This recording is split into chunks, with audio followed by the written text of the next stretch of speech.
Ne vem, skozi kakšno trpljenje in bolečino si že šel in kaj doživljaš v tem trenutku. Lahko, da si priklenjen na posteljo ali huje bolan. Mogoče se v svoji družini ne čutiš sprejetega ali pa je med vami stalen prepir, nespoštovanje, mogoče celo nasilje. Lahko si enostavno sit in naveličan stanja, v katerem smo, in se v tebi vzbujajo občutki negotovosti, brezizhodnosti, žalosti, jeze, razočaranja. Včasih se nam zdi, da smo v bolečini popolnoma sami, da nas nihče ne razume, da nihče ne izkuša tega, kar se dogaja nam. Kar je po eni strani lahko res, ampak je hkrati res tudi to, da sta bolečina in trpljenje del čisto vsake človeške izkušnje.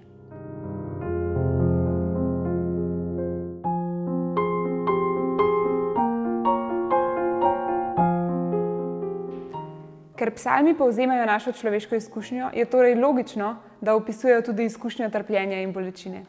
Tem psalmom rečemo žalostinke.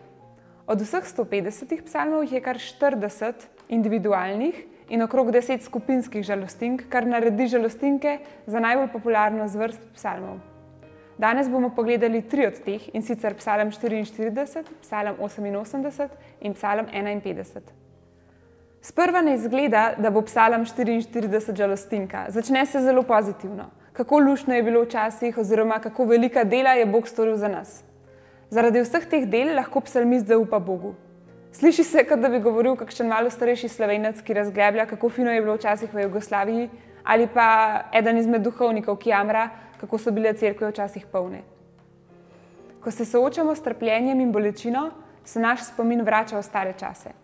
Če smo v stiski, se nam zdijo lepi in jih pogosto idealiziramo.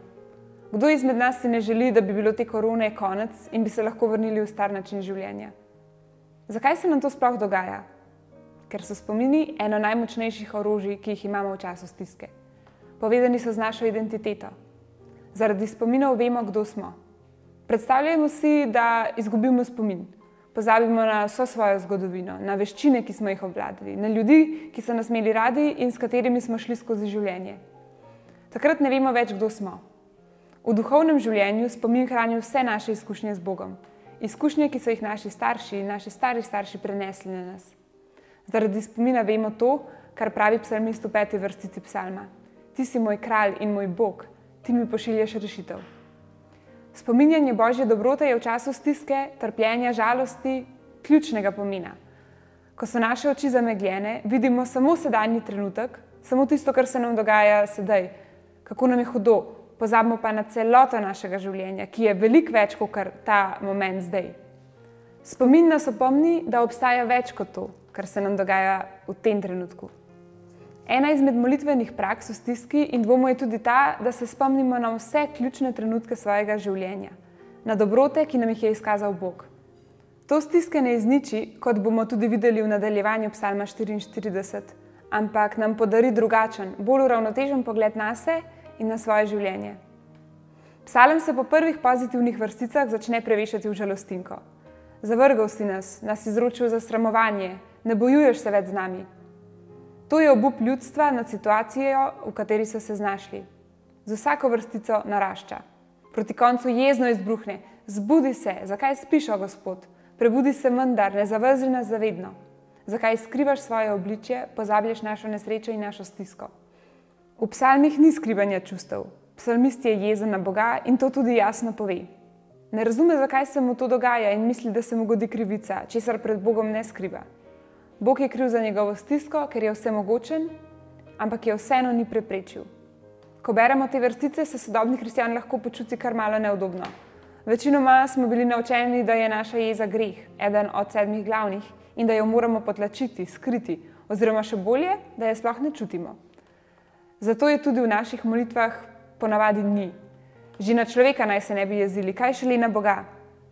Ampak tako zatiranje jeze je v resnici v nasprotju s svetopisanskim pogledom na človeka, še posebej, če gledamo psalme.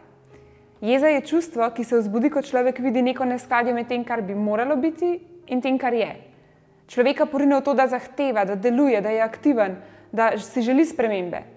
In tu je psalmistov zgled več kot odličen. Psalmist sicer za svojo nesrečo krivi Boga, ampak se od njega ne odvrne, temveč mu svojo jezo, žalost in stisko izpove. To je odziv, ki se ga za zdravo duhovno življenje iz psalmov moramo naučiti. Ko pride tesnobnost, negotovost, žalost, utesnjenost, stiska, takrat ni dobro, da bi naše notranje doživljanje zatrli, kadar se ne dogaja nič.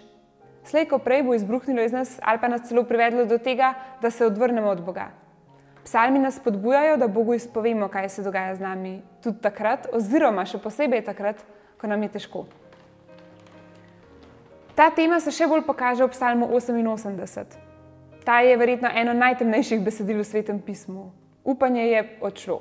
Pozdravljena tema. Se poznate pesem Hello Darkness, my old friend? Vse, kar je ostalo, je tesnoba in jeza na Boga. Ne vemo sicer, zakaj psalmist trpi, nima nekih zunanjih sovražnikov, ne vemo, odkot njegova bolečina. V svoji bolečini je popolnoma osamljen, pozabljen od vseh, postavljen na rob smrti. V 5 verzih se psalmist kar 4-krat postavi v grob. Moje življenje je prispelo do podzemlja. Prištet sem med tiste, ki se pogrezajo v jamo. Postal sem kakor mož, ki je vso moč izgubil. Med mrtve so me že poslali, podoben sem pobitim, ki ležijo v grobu. Kako grozen. Smisla takrat ni več. Psalmist ne vidi več razloga za svoj obstoj. Psalm 88 je edina žalostinka, v kateri na koncu psalmist ne zaključi z upanjem v prihodnost ali zaupanjem v Boga oziroma slavljenjem. Zaključi se v popolnem brezupu. Samo tema je še moja znanka. Trpljenje je edino, kar obstaja in kar bo obstajalo. V največji bolečini človek izgubi upanje, da bi lahko bila prihodnost kadarkoli boljša. Saj bo ne obstaja. Jasna je le ena stvar. Bog je kriv za to nesrečo, ki se mu dogaja. Tišina Boga ob njegovem trpljenju razplamteva jezo v psalmistu. In vendar se kljub stiski in jezi obrača nanj.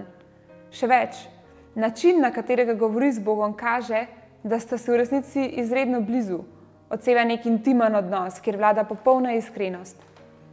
Tema in občutje osamljenosti psalmista peljeta globje v odnos z Bogom. Vse, kar ostane, je on. O tej izkušnji večkrat pišeta Tereza Avilska in Janez od Križa. Bog zatemni čute, da lahko še globje stopi v odnos s človekom. Janez od Križa pravi, da Bog zatemni zavedanje, da bi nas ohranil varne. Kajti v luči, ko nam gre dobro, mislimo, da vemo, kam gremo. V temi pa se moramo prepustiti njegovim rokam. Tema, ki predstavlja trpljenje in stisko, je težka in vendar jo Bog uporabi, da v nas okrepi zaupanje in nas pritegne bliže k njemu. Psalm 51 se ukvarja še z eno dimenzijo človeške teme. To je tema, ki si jo človek povzroči sam. Tema greha in krivde. Ta je še bolj uničujoča. Uvodno besedilo polaga besede Psalma 51 v usta Davida potem, ko ga je prerok Natanael pozval k spreobrnjenju. David je dal namreč ubiti vojaka Urijaja, potem, ko je spal z njegovo ženo Betšebo. V stiski greha izgubi človek še zadnje dostojanstvo. Če doživlja krivico, mu ostaja vsaj dejstvo, da je nedolžen. Lahko se jezi na Boga, ker dopušča njegovo stisko. Ob grehu pa izgubi tudi to. Trpljenje in stiska sta zasluženi in logični posledici tega, kar je storil oziroma dopustil. A tudi v grehu, na dnu svojega človeškega bivanja, se David zaveda, da ga Bog ni zapustil. Že v začetku psalma prva beseda nagovarja Božje usmiljenje. Usmili se me, Bog, po svoji dobroti. Božja dobrota je neizmerno večja kot naš greh. Ni ga greha, ki ga Bog ne bi mogel ali pa želel odpustiti. Edina stvar, ki nam lahko prepreči, da bi nas Bog dvignil iz teme greha, je to, da mu mi sami tega ne pustimo, da se ne pokesamo svojega greha in ne pridemo k njemu pod njegove noge, v njegovo bližino, v njegov objem. V ponižnem kesanju nam Bog odpre vrata svojega brezmejnega usmiljenja. Ko mu izpovemo naš greh, nas ne samo očisti, ampak tudi napolni svojo radostjo in veseljem ter duhom stanovitnosti, njegove svetosti in velikodušnosti. Temo zla Bog uporabi za to, da nas še tesneje privije k sebi. Molitvena drža v tem tednu je zato izpoved. Umiri se in opazuj, kaj se dogaja v tebi. Čutiš v sebi jezo, frustracije, žalost, stisko, tesnobo? Se ti zdi tvoja trenutna situacija krivična? Vse to izpovej Bogu, iskreno in direktno. Vse, kar doživljaš. Ne zadržuj se. Če je potrebno, kriči, jokaj, bodi potrd, se jezi, on je ob tebi in te posluša, spremlja, občuti. To je trenutek, ko želi, da prideš bližje k njemu, da mu zaupaš. Vabimo te tudi, da poleg te drže v petek pogledaš tudi eksamen, ki je eden izmed načinov molitve ob koncu dneva. Za konec bi povedala še to, da si spleta lahko snamete majčkeno prenovljeno verzijo priročnika Veni Emanuel. Do naslednje sobote pa vam želim lep teden.